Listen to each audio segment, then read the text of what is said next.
El Departament d'Educació tancarà dues línies d'I3 a dues escoles de la ciutat el curs que ve. Seran les escoles públiques Rocafonda i Camí del Mig, que perdran dos grups del primer curs del segon cicle d'infantil. Aquest curs 2025-2026, però, el Departament ja ha anunciat els dos centres mataronins que començaran amb dos grups menys d'I3 i, per tant, amb una sola línia cadascun. Segons ha pogut saber TV Mataró, des de Serveis Territorials s'atribueix el tancament de les línies a la davallada d'infants del municipi, una resolució que s'emmarca en la planificació escolar, de la qual també se'n desprèn una baixada d'alumnat a l'ESO i el compromís de no tancar cap escola pública. Les associacions de famílies de les escoles lamenten que el departament tiri pel dret. A més, asseguren que aquest any l'anunci s'ha fet abans que l'any passat perquè així aconsegueixen que d'entrada menys famílies optin pel centre.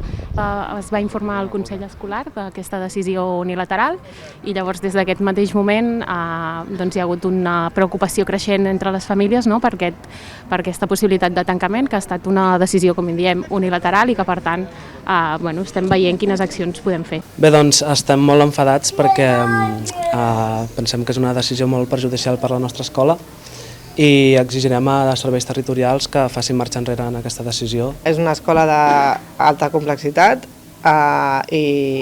i de fet el Pacte contra la Segregació així diu que les escoles d'alta complexitat i de màxima complexitat són les últimes que haurien de tancar línies. Per tant, en aquest cas no està justificat, malgrat que sí que sabem que hi ha una sobreoferta a Mataró de places, però no és aquest centre qui ha de tancar una línia precisament. Les famílies ja planifiquen les accions reivindicatives que volen emprendre. Amb Germanes Bartomeu va passar que va haver una mobilització que va aturar aquestes intencions. El cas és que ara ho han fet des de molt abans, de manera que no ens donen l'oportunitat a començar les preinscripcions i veure quina demanda de places hi ha. El fet que ja no permetin aquesta possibilitat, d'una manera o una altra estan dient a les famílies que no es preinscriguin en aquesta escola perquè només amb germans es poden omplir una part molt gran de les places que hi ha disponibles quan només és una línia. Ens estem coordinant amb altres escoles i altres actors del barri i de la ciutat i llavors tenim prevista una mobilització segurament en els propers dies i encara hem d'acabar d'estudiar. Justament a principis de la setmana que ve farem una assemblea amb l'AFA.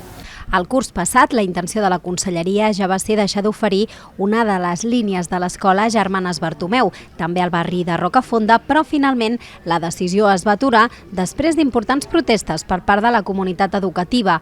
Tant l'escola Rocafonda com Germanes Bartomeu, al barri de Rocafonda, són dos centres de màxima complexitat.